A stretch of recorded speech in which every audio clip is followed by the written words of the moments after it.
जय हिंद दोस्तों।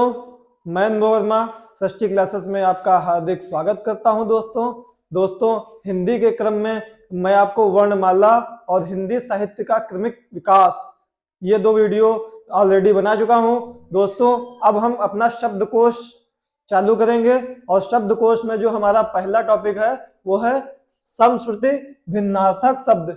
दोस्तों देखिए, समश्रुति भिन्नात्मक शब्दों का मतलब क्या होता है। देखिए, सम श्रुति यानी कि श्रुति का मतलब होता है सुनना और सम का मतलब होता है समान, यानी कि जो सुनने में तो एक जैसे होते हैं।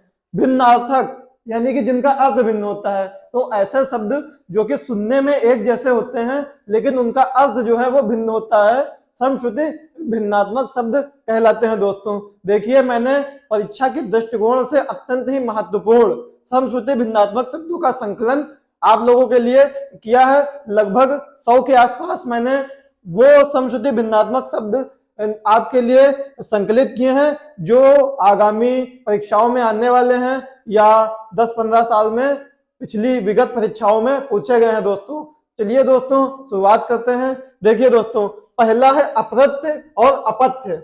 देखिए दोस्तों, अप्रत्य का मतलब होता है संतान से और अपथ्य का मतलब होता है प्रतिकूल आहार विहार। अर्थात दोस्तों जब आप लोग कोई भी आयुर्वेद वाला प्रोडक्ट लाएंगे, जैसे डाबर के कुछ प्रोडक्ट लाएंगे, तो वहां पे आप ध्यान से देखेंगे उस पर लिखा होता है पथ्य और अपथ्य। तो पथ्य का मतलब होता है ऐसा भोजन जो कि रोगी को करना है और अपथ्य का मतलब होता है ऐसा भोजन जो कि रोगी को नहीं करना है। जैसे तले भुने चीजें आयुर्वेद में मना की जाती हैं तो वो सब अपथ्य के अंतर्गत आएंगी और सादा भोजन, तरल भोजन वो सब पथ्य के अंतर्गत आता है। इसीलिए यहाँ पे लिखा है प्रतिकूल आहार विहार। और इसी का जो अपोजिट है जिसको हम पथ्य कहते हैं, पथ्य, उसका मतलब होता है अनुकूल आहार विहार। अर्थात वह भोजन जो आयुर्वेद में रोगी को मना किया गया है वो अपथ्य कहलाता है और ऐसा भोजन जो आयुर्वेद में रोगी को रिकमेंड किया गया है वो पथ्य कहलाता है। दोस्तों दूसरा देखिए दोस्तों, अजर जो कभी बूढ़ा ना हो, और अजिर उसका अर्थ होता है आंगन। दोस्तों वाक्यांश के लिए एक शब्द जब मैं आपको आगे पढ़ाऊंगा तो उसमें मैं बताऊंगा अजर जो कभी बूढ़ा ना हो और जो कभी मरता नहीं है उसको अमर कहते हैं। ये चीज आपको पता भी होगी, छोटे क्लासेस में आपने पढ़ी भी होगी। अजिर का मतलब होता है आंगन।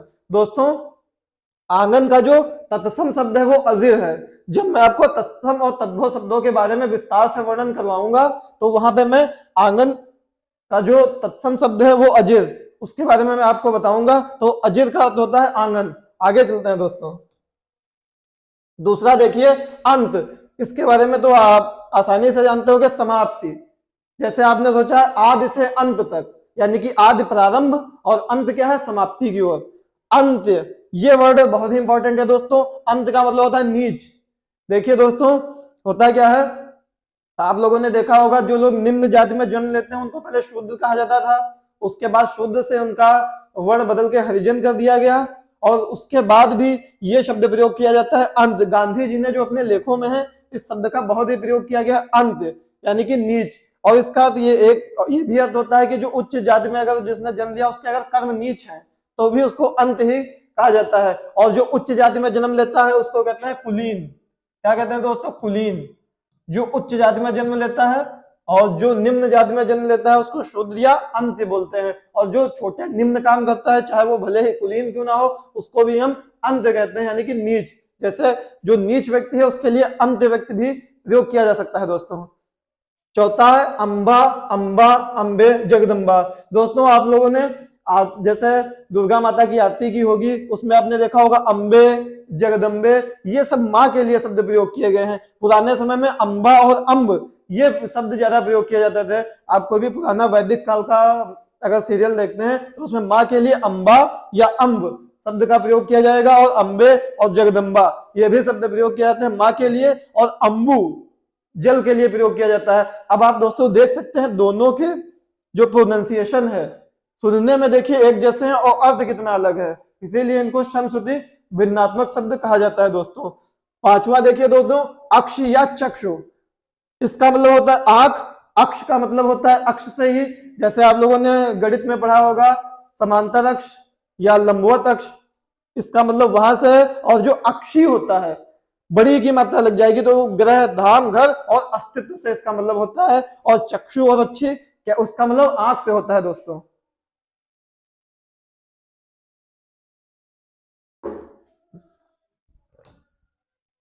आगे देखते हैं दोस्तों, देखिए ये शब्द है अभिसार। अभिसार का मतलब होता है प्रिया से मिलने जाना। देखिए जैसे जो प्रियतमा है या प्रेमी जैसे प्रेमिका से मिलने जाता है, या कोई भी आपको जो प्रिय है उससे मिलने जाना, यानी कि आगे, या इसका एक और अर्थ होता है एडवांस करना, यानी कि आगे बढ़ना। और अभिसार का मतलब होता है किसी पर आक्रमण करना। ये वर्ड बहुत ही पहले प्रयोग किया जाता है, आजकल ये आक्रमण या हमला ये शब्द प्रयोग किए जाते हैं इसकी जगह पे। दूसरा है अंतराल।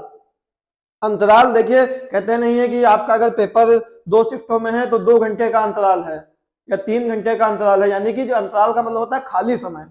और अंतराय का मतलब क्या होता है, विघ्न। जो रुकावटें बाधाएं आपके जीवन में आती हैं उनको अंतराय भी बोलते हैं। हालांकि ये शब्द बहुत कम प्रचलन में है, विघ्न इसको कहते हैं, लेकिन ये समश्रुति भिन्नात्मक शब्दों में कई बार पूछे गए हैं दोस्तों। अगला है 8वां आरती।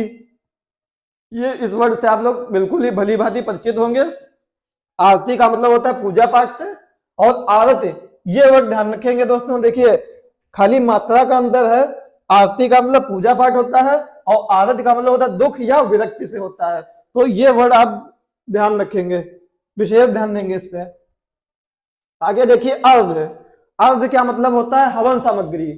और अर्घ का मतलब होता है जलदान। देखिए दोस्तों मैं आपको थोड़ा विस्तार से इसके बारे में बता देता हूं। जो अर्घ है वो हवन सामग्री को कहते हैं, जो हवन के लिए जो लोग आप आहुति देते हैं। देखिए दोस्तों आहुति को हविष या नैवेद्य भी कहा जाता है, ये चीज आप ध्यान रखेंगे। आहुति का दूसरा नाम हविष है या नैवेद्य है। इसका मतलब हविष होता है कि हर मंत्र में हर एक देवता को समर्पित होता है, यानी कि देवता को जो है उसका भाग दिया जाता है, आप भाग भी कह सकते हैं। यानी कि हविष का मतलब होता है हर देवता को उसका भाग देना। और अर्घ है ये हवन सामग्री है, और हवन की मिश्रित सामग्री को शाखला भी कहते हैं दोस्तों। अर्घ भी कहते हैं, शाखला भी कहते हैं। और जो देवताओं को आहुति दी जाती है उसको कहते हैं नैवेद्य या हविष। और अर्घ जो जलदान होता है, जैसे बहुत लोग स्नान करते हैं उसके बाद सूर्य देवता को जलदान करते हैं, उसका मतलब होता है अर्घ। और एक चीज मैं आपको और बता देता हूं दोस्तों, समिधा। समिधा क्या होती है, जो हवन में जलने वाली लकड़ी होती है। जैसे आप लोग आम की लकड़ी ज्यादातर जो है हवन में जलाई जाती है, तो उसको समिधा बोलते हैं, समिधा। और इसको बलि भी बोलते हैं। समिधा को एक वर्ड और यूज करते हैं, बलि। इसका मतलब भी होता है हवन में जगने वाली लकड़ी से। और बलि का मतलब एक और भी होता है, वैदिक काल में राजा को स्वेच्छा से दिया जाने वाला कर जो है वो बलि कहलाता था, जो स्वेच्छा से कर दिया जाता था।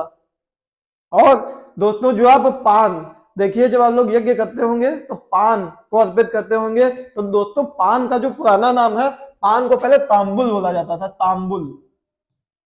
तांबुल ये पान के लिए शब्द प्रयोग किया जाता था। आजकल तो इसका प्रयोग नहीं किया जाता है। आप लोग किसी पुरानी पान की दुकान पे जाइए तो वहां पे लिखा होता था तांबुल भंडार। तो पान को जो है पहले हम लोग तांबुल ही कहते थे।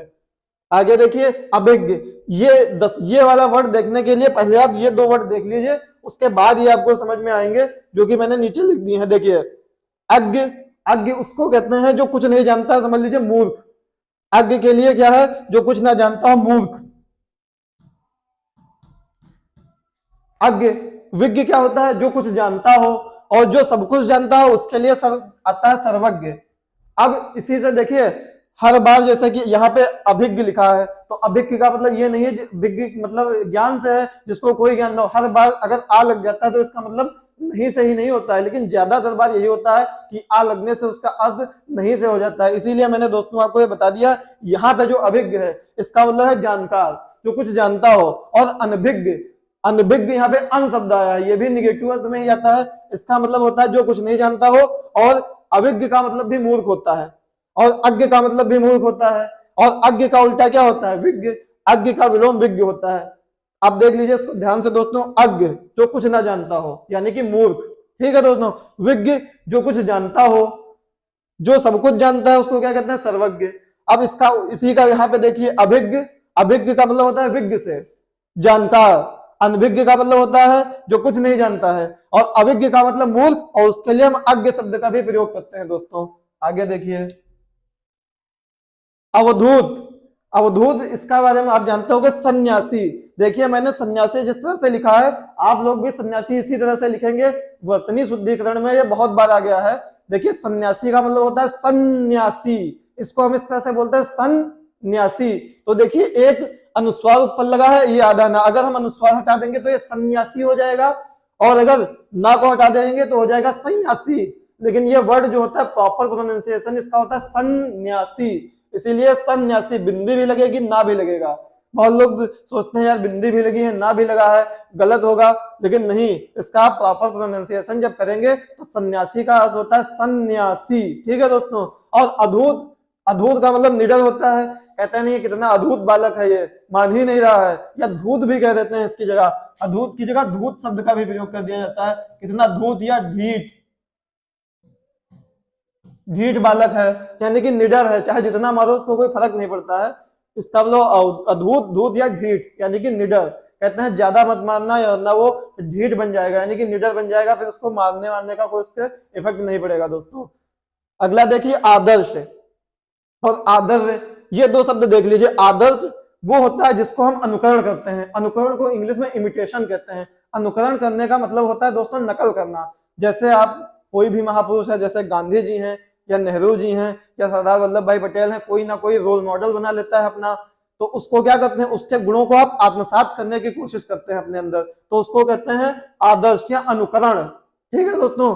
और आदर्श का मतलब आदरणीय। जब आप उनको आदरणीय, जरूरी नहीं है ऐसा कि आप जिसके गुणों का अनुकरण करें वो आदरणीय ही हो सकता है वो आपका फेलो हो, साथ वाला हो, उसकी कुछ अच्छी जो चीजें हैं उनको आप लोग अनुकरण करते हो, नकल करते हो, या कोई आपसे छोटा भी हो, ऐसा नहीं है कि वो भी कोई अच्छी चीज आपको बता सकता है, या कोई महापुरुष रहा हो। तो आदर्श वो होता है जिसको हम आदरणीय कहते हैं, जैसे माता पिता या कोई महापुरुष, और आदर्श होता है जिसका हम अनुकरण करते हैं दोस्तों।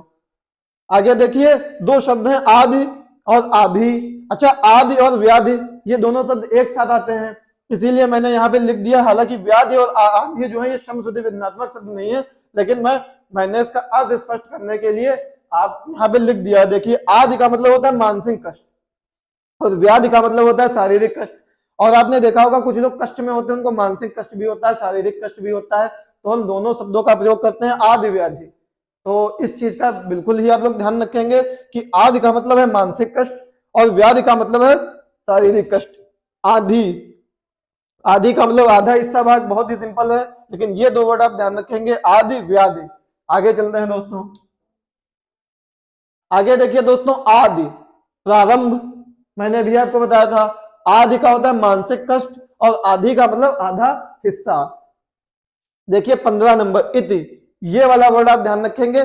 जैसे कि आप लोग मैथ जब प्रमेय में हल करते हैं मैथ की, तो मैथ की प्रमेय जो होती है यानी कि थ्योरम हल करने के बाद जब वो सिद्ध हो जाती है, प्रूव हो जाती है, तो हम लोग लिख देते हैं इति सिद्धम।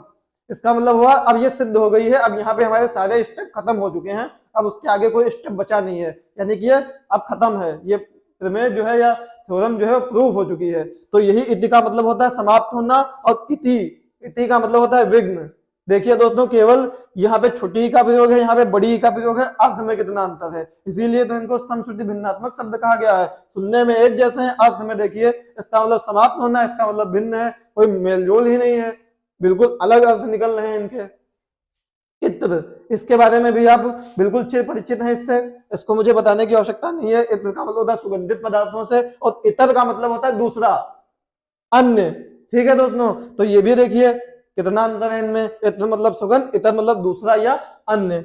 आगे देखिए उच्च, उच्च माने ऊंचा, उच्च माने गुरु भी होता है, क्योंकि गुरु का पद हमेशा बहुत ऊंचा माना गया है।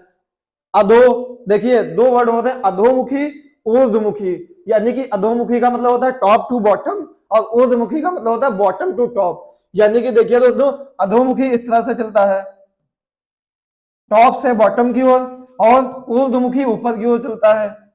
देखिए बॉटम से टॉप की ओर, तो यानी कि अधो का मतलब नीचे और ऊर्ध्व का मतलब ऊपर या सीधा। ठीक है, और ये देख लीजिए सब उच्च, उच्च, इसको ध्यान रखिएगा, इसका मतलब है ढेर। ढेर कौन सा ढेर, ज्यादा ढेर नहीं, वो वाला ढेर जो कूड़ा करकट का ढेर होता है या किसी चीज का ढेर। राशि भी इसका मतलब होता है, चुनना भी इसका मतलब होता है, और करना, उचित काम करना भी इसका अर्थ होता है। ढेर, राशि, चुनना, उचित काम करना। आगे देखिए दोस्तों ऊर्ध्व, देखिए ऊर्ध्व भी आ गया, ऊपर, नीचे से ऊपर या सीधा। ऊर्ध्वा, ये शब्द देखिए बिल्कुल प्रयोग में नहीं आता है, इसकी जगह पे नाव शब्द आ गया है। प्राचीन समय में जो है नाव को ऊर्ध्वा कहा जाता था, अब जो हो सकता है किसी को पता हो, लेकिन समश्रुति भिन्नात्मक शब्दों के लिए मैंने ये लिख दिया है ऊर्ध्वा। ऊर्ध्वा प्राचीन समय में नाव को कहा जाता था दोस्तों।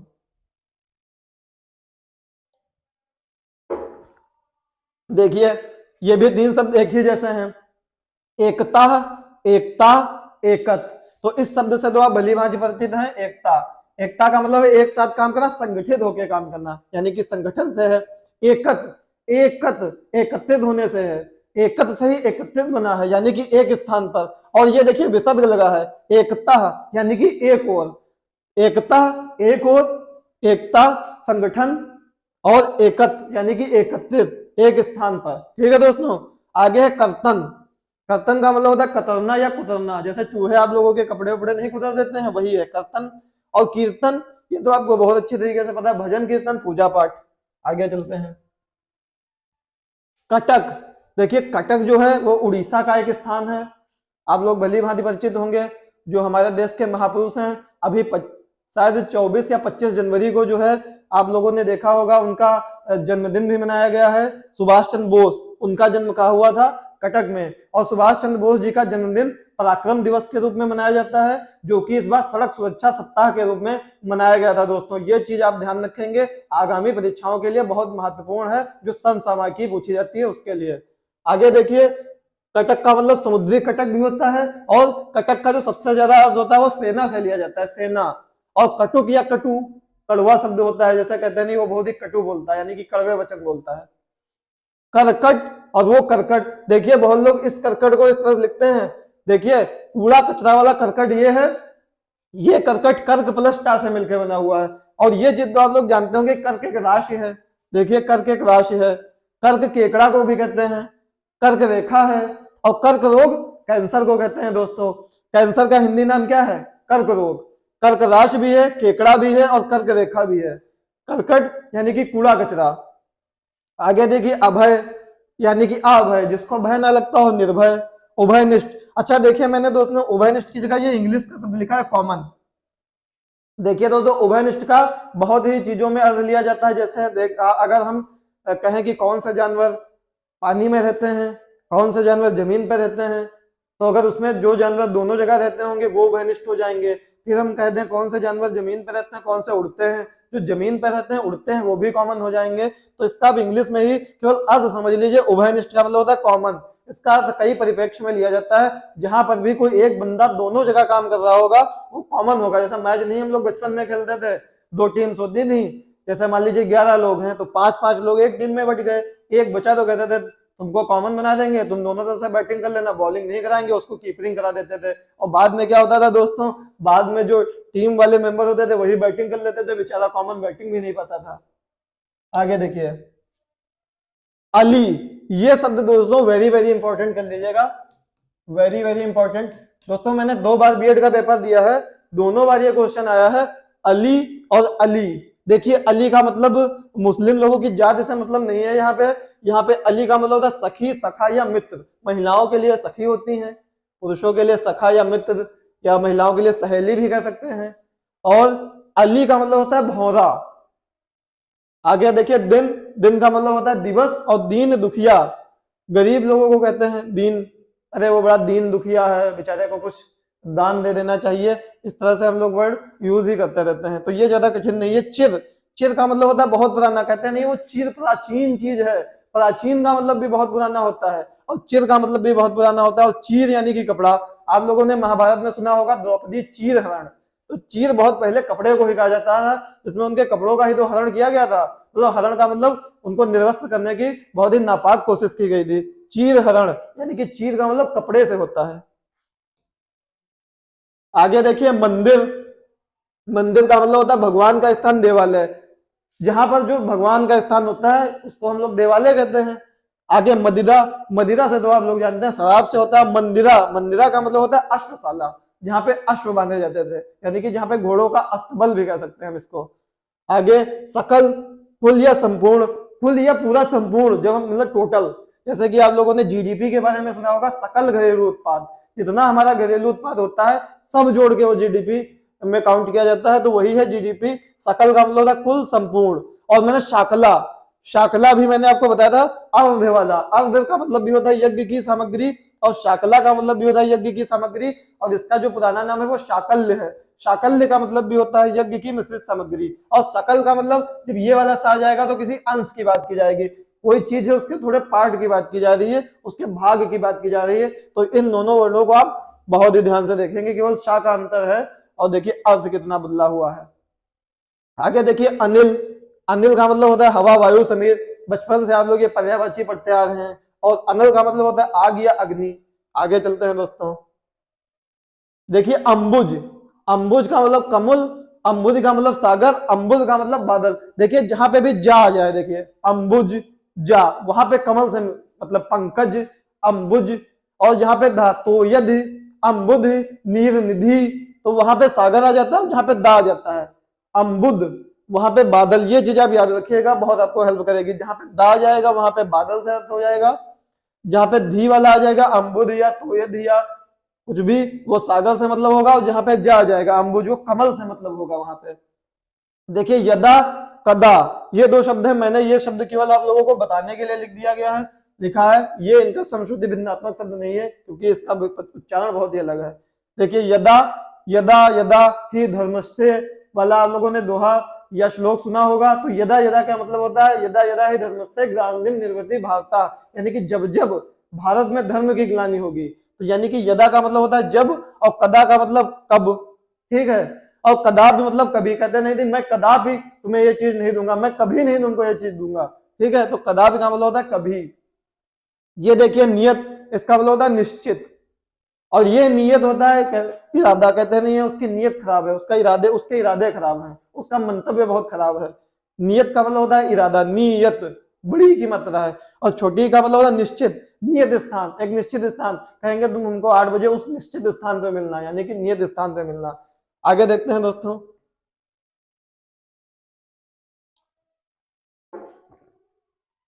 देखिए गाड़ी, गाढ़ा, इन दोनों वर्ड के बारे में आप परिचित होंगे, इसका अर्थ बताने की मुझे कोई आवश्यकता नहीं लगती है।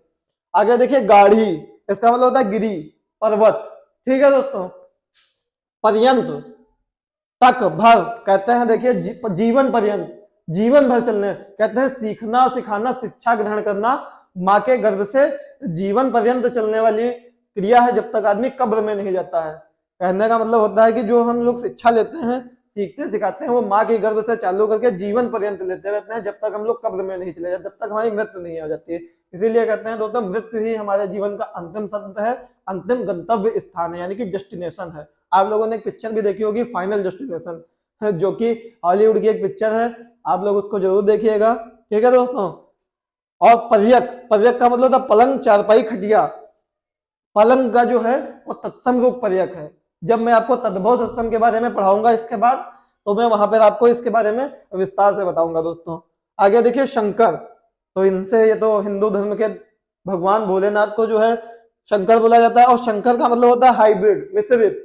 जैसा नहीं कहते हैं कि एक जर्मन शेफर्ड कुत्ता है और एक मान के चलिए बुलडॉग है, उसकी जो है उसका जो है ब्रीडिंग करा दी गई, तो एक कोई हाइब्रिड मतलब हाइब्रिड कुत्ता बन जाता है, या कुछ छोटे धान या बड़े धान वाले जो बीज होते हैं उनका संकरण करा दिया जाता है, मतलब उनको मिश्रित करा दिया जाता है। दो जातियों का जब संगम करा दिया जाता है, तो उनसे कोई तीसरी नई दोनों का जो गुण लेके कुछ कुछ गुण दोनों के ले लेता है, तो ये वही है हाइब्रिड, मिश्रित। आगे देखिए मैंने कहा था जहां पे जा लगा होगा वहां पे मतलब हो जाएगा कमल से, और जहां पे धी लगा होगा अम्बुद, अम्बुनिधि, वहां पे सागर से मतलब होगा। अचल, अचल का मतलब होता है स्थिर। आप लोगों ने सुना होगा दोस्तों, चुनाव में जब वो लोग अपना डिक्लेरेशन फॉर्म भरते हैं नेता लोग, तो कहते हैं मेरी चल संपत्ति इतनी है, मेरी अचल संपत्ति इतनी है। तो ये चल संपत्ति का मतलब स्थिर, फिक्स है, इसमें कोई परिवर्तन नहीं होना है। और चल संपत्ति में जो है परिवर्तन भी हो सकता है दोस्तों, तो यही अचल संपत्ति जो होती है वो स्थिर संपत्ति को कहते हैं। और जो चल चीजें होती हैं वो बदलती रहती हैं, जैसे मेरी मान के चलिए आज चल संपत्ति 8 लाख है, तो हो सकता है कल 5 लाख रह जाए। जैसे आप लोगों ने अभी करंट में देखा था कि हमारे देश के जो सबसे अमीर व्यक्ति थे गौतम अडानी, जो कि दुनिया के भी सबसे अमीर व्यक्ति थे, वो शायद मेरे ख्याल से 22वें नंबर पर खिसक के आ गए हैं। तो जो उनकी चल संपत्ति थी उसमें कमी हो गई, कुछ उनकी अचल संपत्ति भी होगी जिसमें कमी नहीं होगी। तो जो अचल संपत्ति और चल संपत्ति इसीलिए अलग अलग भरवाई जाती है दोस्तों। अचला का मतलब होता है पृथ्वी, और अचला का मतलब होता है माँ से भी होता है, माँ से।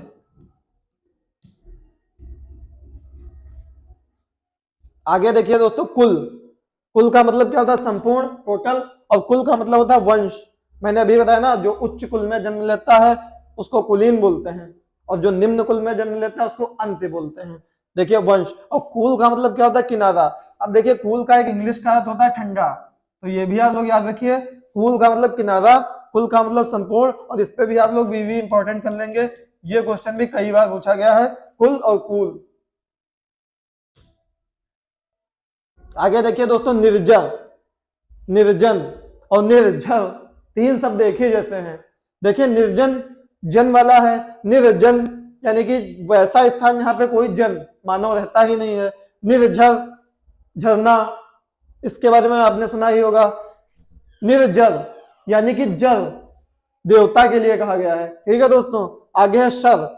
सर का मतलब होता है बाढ़, और इस सर का मतलब होता है सरोवर, तालाब, और इस सर का अंग्रेजी में संबोधन भी होता है। जैसे आप लोग कहते नहीं अपने अध्यापक को सर या मैडम, तो ये अंग्रेजी का संबोधन है। और ये सर जो है बाढ़ है, देखिए खाली सा बदल गया है, अर्थ में कितना परिवर्तन हो गया है। अपेक्षा, अपेक्षा का मतलब है इच्छा। कहते नहीं कि मेरे पिताजी की मुझसे अपेक्षा है कि मैं इंटर के एग्जाम में 90% नंबर प्राप्त करूं, या आईएएस अधिकारी बनूं, या यानी कि उनकी इच्छा है दोस्तों। उपेक्षा, उपेक्षा का मतलब होता है अवहेलना करना, निरादर करना, तो इग्नोर कर देना। जैसा नहीं होता यार, वो तो हम वहां गए थे, उन्होंने मेरी उपेक्षा कर दी, मुझे इग्नोर कर दिया, मेरी अवहेलना कर दी, आदर नहीं किया, ध्यान ही नहीं दिया मेरी तरफ, तो ये वही है उपेक्षा। आजकल यही अवहेलना और निरादर शब्द ज्यादा प्रयोग हो रहे हैं। देखिए आगे अविराम। अविराम का मतलब, देखिए विराम का मतलब रुकने से है, अविराम का मतलब होता है निरंतर, ना रुकना। अच्छा, अभिराम का मतलब सुंदर से होता है। कहते हैं कि वो बहुत ही अभिराम स्त्री है, यानी कि सुंदर स्त्री है। ठीक है दोस्तों।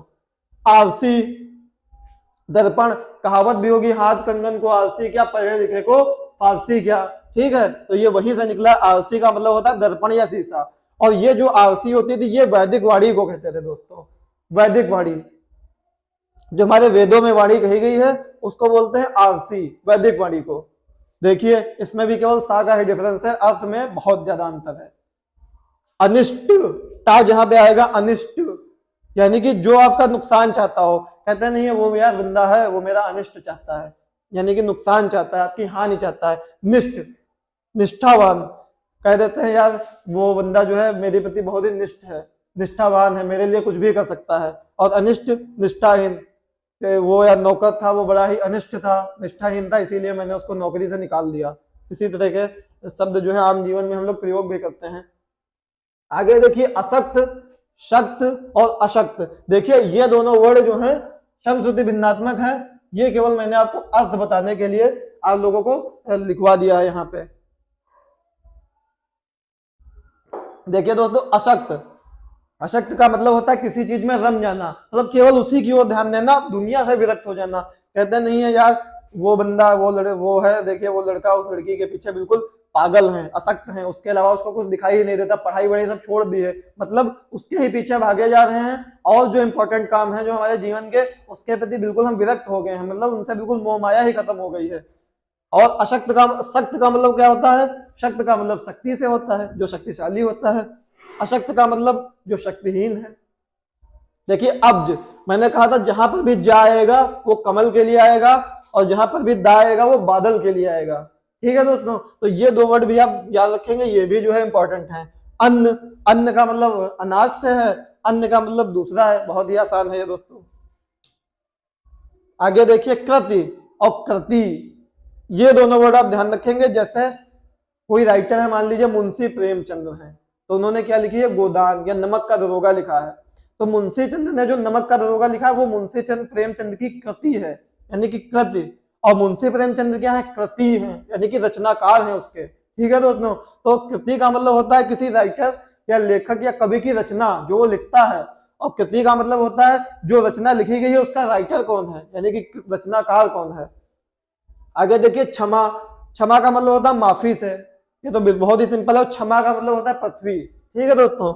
आगे देखिए उद और ऊत, देखिए ये छोटा ऊ है, ये बड़ा ऊ है, और अर्थ में देखिए कितना अंतर है। समझ लीजिए इसका तो इसके अर्थ का कोई मैच ही नहीं है और शब्द दोनों एक ही जैसे हैं। देखिए उद, उद का मतलब होता है उस ओर, एक निश्चित ओर की ओर ये जो है इशारा करता है उद। और ऊद का मतलब होता है निसंतान, जिसका कोई संतान ना हो। देखिए उत्कच, उत्कच का मतलब होता है गंजा। उजड़े चमन जिसको हम कहते हैं, वो पिक्चर नहीं आई थी उजड़ा चमन, तो उस गंजे को जो है उत्कच ही कहते हैं। तो आज आप लोग जो है गंजे की जगह किसी को जो है उत्कच कहिएगा, समझ ही नहीं पाएगा कि क्या कह रहे हैं, क्योंकि ये वर्ड तो प्रयोग में ही नहीं आता है। और उत्कट, उत्कट का मतलब होता है चंट टाइप का आदमी, तीव्र प्रबल बहुत तेज उग्र। चंट नहीं होते हैं जो कहते हैं यार बड़ा चंट आदमी है ये, इससे दूर रहना, बहुत ही उग्र है, उसी को कहते हैं उत्कट। वो आप लोगों ने रामायण वामायण देखी होगी, उसमें वो कहता है, बाली नहीं कहता है हनुमान जी का बड़ा उत्कट वानर है ये, बहुत ही चंट वानर है, बहुत ही तेज है। आगे देखिए उदत, उद और उदद, मैंने कहा था जहां पे भी दा लग जाएगा धा, वहां पे इसका मतलब समुद्र से हो जाएगा। और देखिए हिंदी भाषा में आपने देखा होगा एक ही शब्द के कई सारे अर्थ होते हैं, कई सारे अर्थ होते हैं। तो यहाँ पे देखिए उदद का मतलब समुद्र भी है, वृक्ष भी है और बादल से भी है दोस्तों, तो इसको आप लोग ध्यान रखेंगे।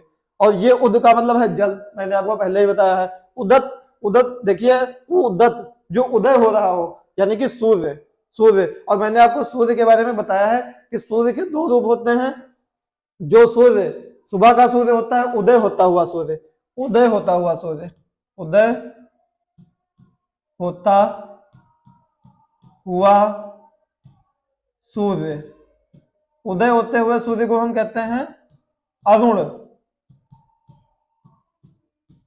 अरुण। देखिए उदय होता हुआ सूर्य अरुण कहलाता है, जो उषा काल का समय होता है दोस्तों। प्रातः काल का समय नहीं, प्रातः काल से पहले के समय को हम उषा काल कहते हैं। जो लाल सूर्य होता है, जो भगवा टाइप में सूर्य होता है, उस जो विटामिन डी है हमें उसी सूर्य से प्राप्त होती है, तो उसको बोलते हैं अरुण। और जो दोपहर में चमकता हुआ सूर्य होता है, चमकते हुए सूर्य को बोलते हैं हम सविता। क्या बोलते हैं दोस्तों? सविता। और महर्षि विश्वामित्र जी जो हैं, गायत्री मंत्र इसी सविता, चमकते हुए सूर्य के लिए ही उन्होंने लिखा है दोस्तों इसको। देखिए उपल और उत्पल, ये भी दो शब्द हैं। उपल का मतलब होता है प्रस्तर, पत्थर या पाषाण। प्रस्तर का मतलब भी पत्थर ही होता है, पाषाण का मतलब भी पत्थर होता है। आप लोगों ने सुना होगा पूरा पाषाण काल, नव पाषाण काल, मध्य पाषाण काल, जब हथियार जो है पत्थर के हुआ करते थे दोस्तों, उस समय की बात है। और उत्पल का मतलब होता है कमल, अरविंद, राजू, पुंडरीक, ये याद रखेंगे आप लोग, पुंडरीक। कमल के लिए काफी बार एग्जाम्स में पूछा गया है पुंडरीक, और इसको उत्पल भी कहते हैं। देखिए उमर, उमर, उमर और उम्र, उम्र से बिगड़ के उमर बना है। उम्र जो है वो तत्सम का शब्द है, उमर जो है वो तद्भव का शब्द है। इसका मतलब आयु से होता है उमरा। उमरा पहले सरदार को कहा जाता था, जैसे कोई सेना का सरदार होता था तो उसको उमरा कहा जाता था पुराने समय में। अब हालांकि उसके लिए सरदार शब्द का ही प्रयोग होता है। रिक्त और रिक, रिक्त का मतलब होता है धन। धन को क्या क्या बोलते हैं? सोना। कनक, कनक एक, कनक का मतलब सोना होता है, एक कनक का मतलब होता है धतूरा। जात रूप, ये याद रखिएगा आप लोग, सोने का ये पर्यायवाची बहुत पूछा जाता है, जात रूप। और स्वर्ण, ऋक का मतलब होता है ऋचा, वेदों में ऋचाएं होती हैं। ठीक है, तो जब मैं वेदों के बारे में आपको पढ़ाऊंगा तो उसके बारे में आपको विस्तार से बताऊंगा। ये ऋचा जो है, ये वेदों में जो ऋचाएं होती हैं उसके लिए प्रयुक्त हुआ है दोस्तों। आगे देखिए रित, रित का मतलब होता है सत्य, और रीति का मतलब होता है गति, मंगल, और इसका एक अर्थ आक्रमण भी होता है। मैंने अभी आपको बताया कि हिंदी में एक शब्द के कई कई अर्थ होते हैं, लेकिन जब हम इसको वाक्य में प्रयोग करते हैं तो हम किस परिप्रेक्ष्य में इसका प्रयोग कर रहे हैं वो महत्वपूर्ण रखता है। अगर हम आक्रमण के परिप्रेक्ष्य में प्रयोग करेंगे तो जब हम वाक्य पढ़ेंगे तो उसका सेंस से पता चल जाएगा। मंगल के अगर हम प्रोस्पेक्टिव में इसका प्रयोग करेंगे तब जब हम वाक्य का जो सेंस आएगा हमें पता चल जाएगा तुरंत। और इसी प्रकार गति के सेंस में अगर हम प्रयोग करेंगे तब हम वाक्य पढ़ के उसका अर्थ निकाल लेंगे। ठीक है दोस्तों, आगे देखिए कंकाल।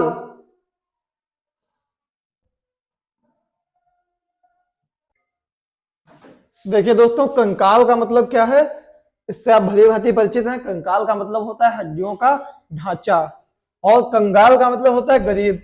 ये काफी आसान था। देखिए ये देखिए कंजर, कंजर का मतलब होता है नीच व्यक्ति। आप लोगों ने सुना नहीं होगा इतना कंजर आदमी है, थोड़ा नीच व्यक्ति है, उसके कर्म, जिस आदमी के कर्म बड़े ही बेकार होते हैं उसको हम कहते हैं बड़ा कंजर आदमी है, उसके मुंह मत लगना यार। और कुंजर, कुंजर जो है हाथी का पर्यायवाची है दोस्तों। जब मैं पर्यायवाची वाली वीडियो लेके आऊंगा उसमें मैं आपको इसके बारे में बताऊंगा दोस्तों। आगे है कर्म। कर्म का मतलब होता है कार्य से, और क्रम का मतलब होता है क्रमांक से। आगे देखिए दोस्तों, ये देखिए दोस्तों, कदन और का दन, दोनों में देखिए आधे ना का फर्क है खाली। देखिए कदन का मतलब होता है हिंसा, और ये कदन का मतलब होता है का दन, मतलब अन्न से मतलब है ऐसी चीजें जो खाने पीने की चीजें खराब हो गई हो उनको कहते हैं कदन, और कदन का मतलब होता है हिंसा। करीश, देखिए षटकोण वाले सा का मतलब होता है सूखा गोबर, और गोबर को कहते हैं गोमत। और करीश, करीश का मतलब गज, और गज का ही पर्यायवाची होता है दोस्तों हाथी। अभी मैंने पिछले वाले स्लाइड में आपको बताया था कि हाथी का पर्यायवाची होता है कुंजर, और करीश, गज, ये भी हाथी के पर्यायवाची होते हैं दोस्तों।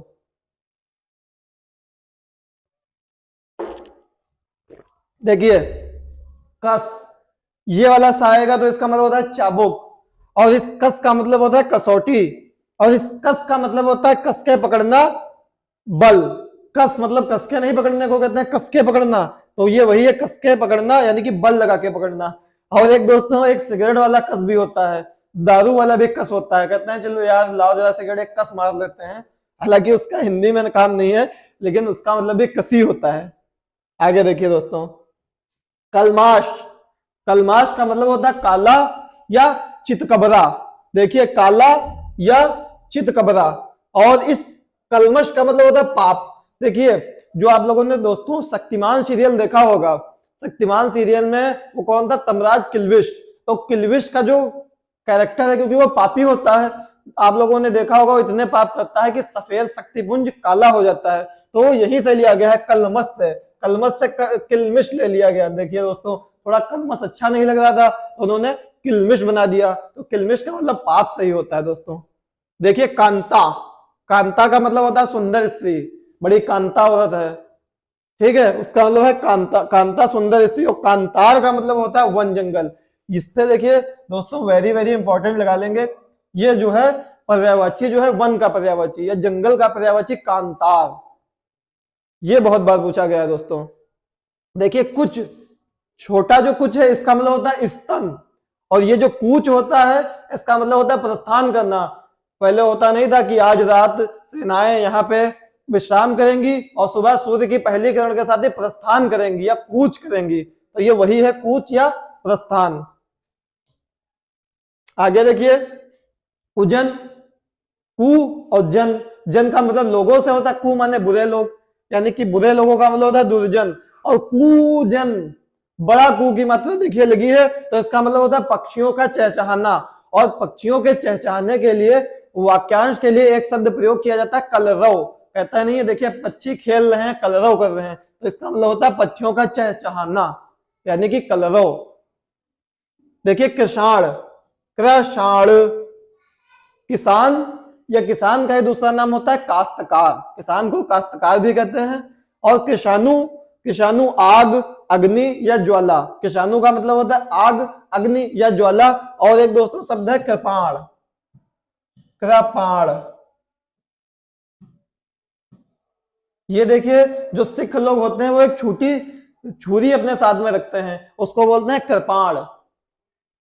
आगे देखिए कोट, कोट का मतलब होता है किला, और पहनने वाला कोट भी होता है जो लोग हम लोग पहनते हैं, और इसका होता है कोट, प्रकार और करोड़।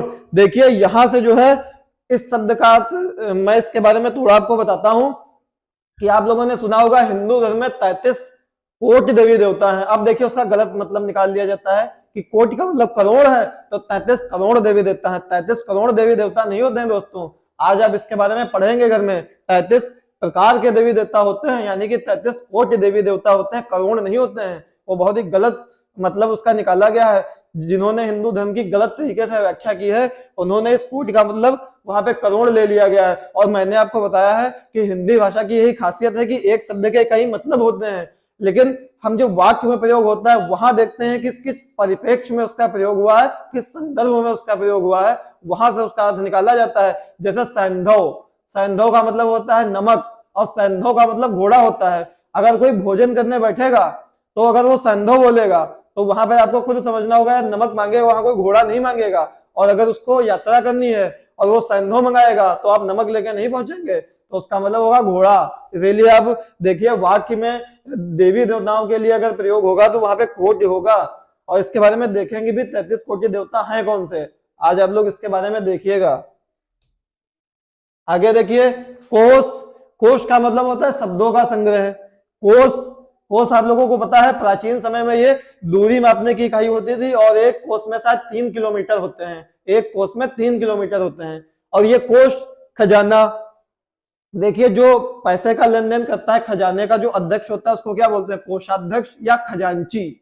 आप लोगों ने देखा होगा जो बैंकों में कैशियर होते हैं जो पैसे का लेन देन करते हैं, जब आप लोग विड्रॉल भरते हैं पैसा निकलवाने जाते हैं तो कैशियर ही आपको पैसे देता है, तो हिंदी में उसको कोषाध्यक्ष या इसका दूसरा नाम है खजांची। क्या बोलते हैं उसको दोस्तों, कोषाध्यक्ष को कोषाध्यक्ष। कोषाध्यक्ष का दूसरा नाम है खजांची।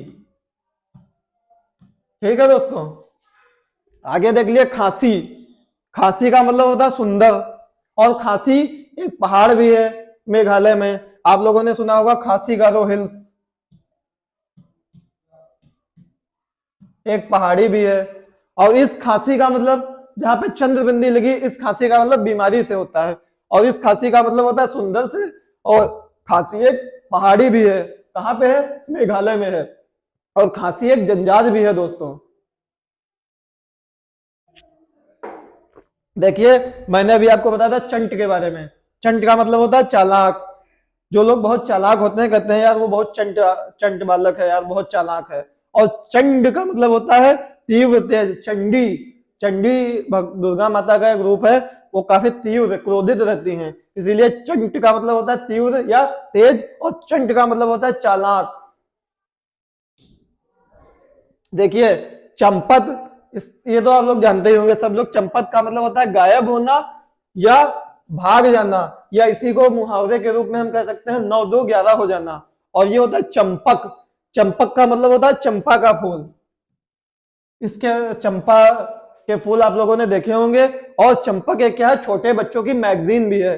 जब आप लोग छोटे बच्चे रहे होंगे तो आप लोगों ने चंपक मैगजीन, जब मोबाइल का दौर नहीं था तो ये चंपक मैगजीन बहुत चलती थी, जिसमें जानवरों के नाम होते थे, जैसे चंपू हाथी, लाखन लकड़बग्घा, मतलब जानवरों के भी नाम रख देते थे पर्टिकुलर, जैसे हम लोगों में होते थे, मतलब इंटरेस्टिंग बनाने के लिए बच्चों को। लाखन लकड़बग्घा, छोटू हाथी या बड़ा शेर, कुछ भी नाम रख देते थे वो लोग। ठीक है, अब देखिए चरी। चरी का मतलब होता है पशु। और आप लोगों ने इतिहास में पढ़ा होगा अलाउद्दीन खिलजी ने चरी कर भी लगाया था, वो पशुओं पर ही, दुधारू पशुओं पर लगता था, वो शब्द यहीं से है चरी। चेरी, चेरी जो है खाने वाला फल है, आप लोगों ने सभी ने खाया भी होगा। और चरी जब बड़ी की मात्रा देखी लग जाएगी उसका मतलब होता है जासूस। ठीक है दोस्तों, देखिए मात्रा से कितना अंतर आ गया। चरी पशु को कहते हैं, और चरी कर दुधारू पशुओं पर लगाया जाता था अलाउद्दीन खिलजी के समय में। और चरी का मतलब होता है जासूस। चेरी खाने वाला फल है। चतुष्पद, पद का मतलब पैर से है। चौपाया, चौकी जो घर में पड़ी होती है, खटिया और चारपाई, चतुष्पद का मतलब है। और चतुष्पथ, चतुष्पथ चार पथ यानी कि चौराहा, चार राहों का समूह, जहां पे चार राहें एक साथ मिलती हैं उसको हम क्या बोलते हैं, चतुष्पद यानी कि चौराहा। देखिए आगे चषक। चषक का मतलब होता है प्याला, और इस चषक का मतलब होता है चस्का, लत, बुरी आदत। कहते हैं नहीं यार उसको सिगरेट पीने का चस्का लग गया है, या उसको ये खाने का, फास्ट फूड खाने का चस्का लग गया है। तो जो बुरी आदत है उनका चस्का जल्दी लगता है, तो चस्का का मतलब चषक से है, बुरी लत या आदत। ठीक है दोस्तों, आगे देखिए छत। छत जो होता है घर का ऊपरी हिस्सा होता है, और छत का मतलब घायल होता है। आप लोगों ने वाक्य में प्रयोग किया होगा यार वो महाराणा प्रताप जो है युद्ध में छत विक्षत हो गए, यानी कि घायल हो गए, या कोई योद्धा जो है युद्ध में छत विक्षत हो जाता था तो उसका मतलब होता था घायल होने से। आगे देखिए जगत। और ये जगत मैंने अपनी हिंदी की वीडियो जो पुरानी बनाई है वहां वर्णमाला में मैंने आपको वर्तनी शुद्धिकरण में थोड़ा सा जगत और जगत के बारे में बताया था कि देखिए दोस्तों, जिस जगत के नीचे हलंत लगा होता है उस जगत का मतलब संसार होता है, और जिस जगत के नीचे हलंत नहीं लगा होता है उस जगत का मतलब कुएं का चबूतरा होता है। अब देखिए आधुनिक हिंदी में क्या हुआ है कि जैसे कि जगत में हम लोग हलंत लगाना भूल जाते थे और इस जगत का प्रयोग भी अब ज्यादा नहीं होता है। अब पहले गांवों में लोग कुएं के चबूतरे पे बैठते थे, अब ऐसा नहीं होता है। तो इस हलंत को हमने खत्म कर दिया है और इस जगत का मतलब हम बिना हलंत वाले, इसी जगत का मतलब जो है हम संसार के परिप्रेक्ष्य में लेने लगे हैं, संसार के परिप्रेक्ष्य में। लेकिन जब वर्तनी शुद्धिकरण या श्रम शुद्धि भिन्नात्मक शब्दों की बात आएगी तो हम लोग यहाँ पर विभेद करेंगे। जैसे मैंने आपको बताया था विद्युत, मैंने आपको बताया था जो विद्युत शब्द है उसमें भी हलंत लगा होता है, लेकिन आज की हिंदी में यहाँ पे हलंत नहीं लगा जाता है। ऐसे मैंने आपको नगर पालिका परिषद बताया था, वहां परिषद में भी यहाँ पे हलंत लगता है, अब इसमें भी हलंत लगाना बंद कर दिया गया है। और महान, महान शब्द में भी यहाँ पे हलंत लगता था, अब यहाँ पर जो है हलंत लगाना बंद कर दिया गया है, सरलीकरण कर लिया गया है। देखिए जाति, जाति जो है चमेली को कहते हैं, और जात स्पीसीज, कोई भी स्पीसीज, इसका अर्थ तो अपने आप में संपूर्ण है, इसीलिए मैंने इसका अर्थ लिखा नहीं है। और जाति का मतलब जाना भी होता है, महिलाओं के लिए प्रयोग किया कि वहां जाति है, यानी कि जाना। और इस जाति का मतलब होता है चमेली, इस जाति का मतलब होता है स्पीसीज से, एक वर्ग विशेष से, कि महिला जाति वो एक वर्ग विशेष है, ये समझ सकते हैं आप लोग। कॉमन नाउन से मतलब यहाँ पे लिया जाता है या जातिवाचक संज्ञा से। आगे देखिए जानी, जानी छोटी वाली जानी जो छोटी की मात्रा लगी, इसका मतलब होता है भाव्या, और भाव्या किसका पर्यायवाची है? पत्नी का। जानी, जान से भय से, आप लोगों ने पिक्चर देखी होगी जानी दुश्मन, यानी कि जो ऐसा दुश्मन जो आपको जान से मार दे, आप हर समय भयभीत रहते हो। और ये जानी प्यार से, जैसे राजकुमार जी के डायलॉग होते हैं जानी, वो यहीं से निकला है, प्यार से लोगों को जानी कहा जाता था। और इस जानी का मतलब है जान से या भय से। जो जानी दुश्मन होता है वो बिल्कुल जान से मारने की जो धमकी देता है आपको। आगे देखिए जाया, और ये भी जाया है, कहते नहीं यार मेरा सामान जाया हो गया यार, यानी कि बर्बाद हो जाना, व्यर्थ हो जाना। और इस जाया का मतलब होता है ऐसी स्त्री जिसका विवाह हो गया हो, कुंवारी ना हो। जिस स्त्री का विवाह नहीं हुआ है उसको हम कुंवारी बोलते हैं, और जिस स्त्री का विवाह हो गया उसको बोलते हैं जाया। ठीक है दोस्तों, और इस जाया का मतलब तो आप समझते हैं बर्बाद हो जाना, व्यर्थ हो जाना। दूसरा देखिए जिजिया, जिजिया इसको आप जीजी भी कह सकते हैं, जीजी। अब इसको बदल के जीजी कर लिया गया है, या इसको भी बदल के दीदी कर लिया गया है, दीदी। पहले इसको जिजिया बोला जाता था। जिजिया का मतलब होता है बड़ी बहन, जीजी का मतलब भी बड़ी बहन ही होता है। और ये जजिया, इससे आप अच्छी तरीके से वाकिफ होंगे, ये जो गैर मुस्लिम होते थे, यानी कि जो हिंदूज होते थे या क्रिश्चियंस होते थे, मुस्लिमों के अलावा, उनसे जो है कर लिया जाता था। ठीक है दोस्तों, आगे देखिए जीवनी और जीवनी, तो किसी की जीवनी का मतलब होता है उसका जीवन चरित्र, और इस जीवनी का मतलब होता है संजीवनी बूटी। वही वाली संजीवनी बूटी है जब लक्ष्मण जी को जो है मेघनाथ ने मेघपाश में बंद कर दिया था, बांध दिया था, तो हनुमान जी आज का जो उत्तराखंड का फूलों की घाटी वाला नेशनल पार्क आप लोगों ने सुना होगा, वहां से ये जीवनी संजीवनी बूटी लेके गए थे, तब उनकी मूर्छा खत्म हुई थी दोस्तों। देखिए जेब, जेब का मतलब क्या है? जेब से, पॉकेट वाली जेब से। और जेब का मतलब होता है सुंदरता, शोभा। देखिए दोनों एक ही जैसा शब्द है, जेब जेब, लेकिन इस जेब का मतलब है पॉकेट, यानी कि जो जिसमें हम लोग रुपए पैसे रखते हैं, और इस जेब का मतलब है सुंदरता, शोभा। आगे देखिए दोस्तों झंझा और झंडा, दोनों एक ही जैसा शब्द है। झंझा का मतलब होता है आंधी तूफान, और झंडा का मतलब आप लोगों को पता है पताका, ध्वज या परचम। ठीक है दोस्तों, आगे देखिए टुक, टुक टुक टुक, जैसे नहीं बोलना है टुक टुक घड़ी करती है, धीरे धीरे धीरे धीरे धीरे धीरे चलती है, टुक टुक करके घड़ी चल रही है, तो उसका मतलब यही होता है धीरे धीरे चल रही है, थोड़ा या कम। और टूक माने टुकड़ा। ठीक है दोस्तों, ठीका या ठेका और ठीहा, तो ठीका या ठेका का मतलब होता है नियत स्थान, नियत समय से। ठीक है, और ठीहा, ठीहा होता है, कहते नहीं उस आदमी को यार ठीहा लगा दिया गया है, यानी कि उसको जो है किसी ऊंचे स्थान में, मतलब इसका जो है अर्थ दूसरे संदर्भ में ले लिया जाता है, किसी को ठिकाने लगा देना, लेकिन ठीहा का मतलब होता है ऊंचा स्थान। ठीक है दोस्तों, आगे देखते हैं डोंगी और ढोंगी, इसके बारे में आप लोग अच्छे तरीके से जानते होंगे। छोटी नावें जो होती हैं, जो छोटी नावें होती हैं जिसमें 2-4 आदमी बैठ के जो है सफर करते हैं, उसको हम लोग डोंगी बोलते हैं। और ढोंगी को यानी कि पाखंडी कहेंगे, तो यार वो बड़ा ढोंगी है, यानी कि पाखंडी है, जो केवल धर्म के नाम पर उनको नॉलेज कुछ नहीं होता है, केवल लोगों को लूटते हैं, उनको बोलते हैं पाखंडी या ढोंगी। हालांकि ये दोनों शब्द आज भी प्रचलन में है, तो इससे आप भली भांति वाकिफ होंगे। आगे देखिए तद्दत और तद्दत दो शब्द हैं। देखिए यहाँ पे आधा वा लगा हुआ है, यहाँ पे आधा धा लगा हुआ है। ये तद्दत जो है वैसा, इसके जैसा या उसके जैसा, मतलब किसी से कंपैरिजन किया गया है, यार वो उसके तद्दत है यानी कि उसके जैसा है। और ये तद्दत का मतलब होता है तल्लीन, किसी काम में लीन हो जाना। अरे वो कोई काम करने लगे तो कुछ उनको सुध-बुध ही नहीं है, तो तल्लीन हो गए हैं। ठीक है दोस्तों, आगे देखिए तरणी, तरुण, ये शब्द जो है मैंने आप लोगों के संज्ञान के लिए लिख दिया गया। ये 3 शब्द जो है तरणी, तरुणी और तरणी, ये शब्द आपस में जो है शब्द शुद्ध भिन्नात्मक शब्द हैं। देखिए तरणी का मतलब होता है नाव, तरणी जो आपको नदी से जो है तारण करती है, आपका दूसरे छोर पे ले जाती है। तरुणी युवती को कहते हैं और तरणी सूर्य देवता को कहते हैं। और तरुण, जैसे तरुणी युवती को कहते हैं वैसे तरुण युवक को बोल देते हैं। तो ये चीज आप ध्यान रखेंगे, चारों शब्द, तरणी मतलब नाव, तरुण मतलब युवक, तरुणी मतलब युवती और तरणी मतलब सूर्य देवता। ठीक है दोस्तों, आगे देखते हैं।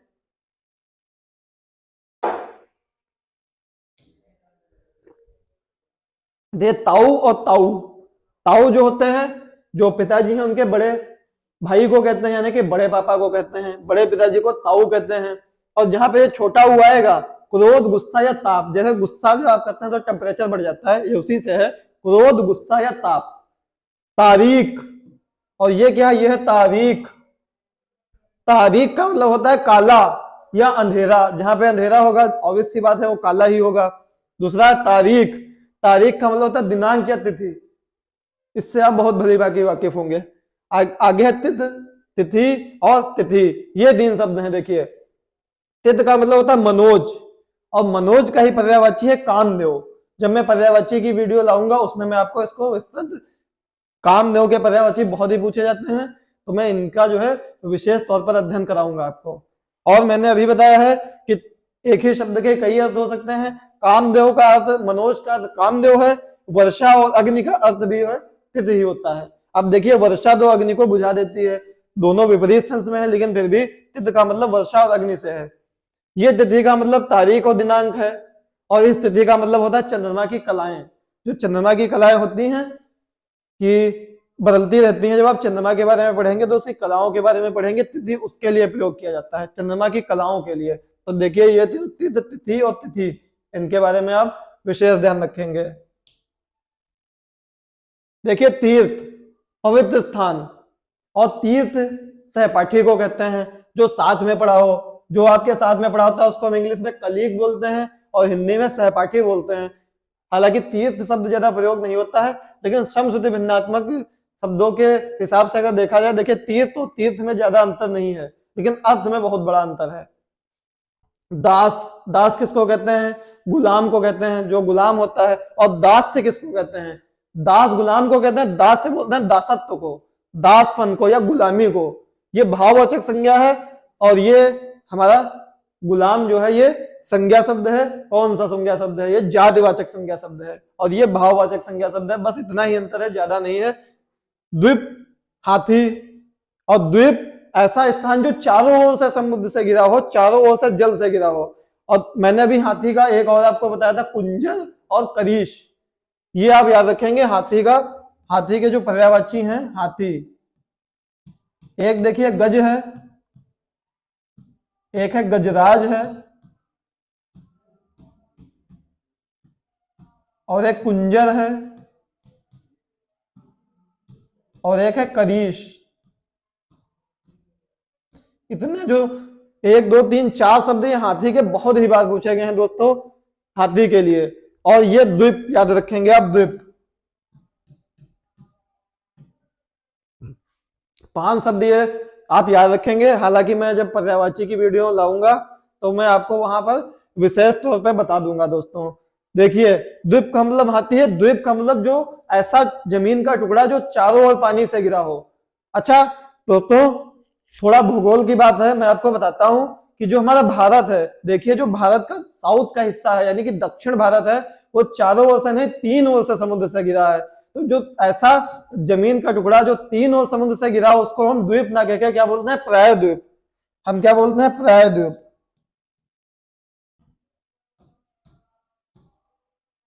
और इसको इंग्लिश में क्या कहते हैं, पेनिनसुला।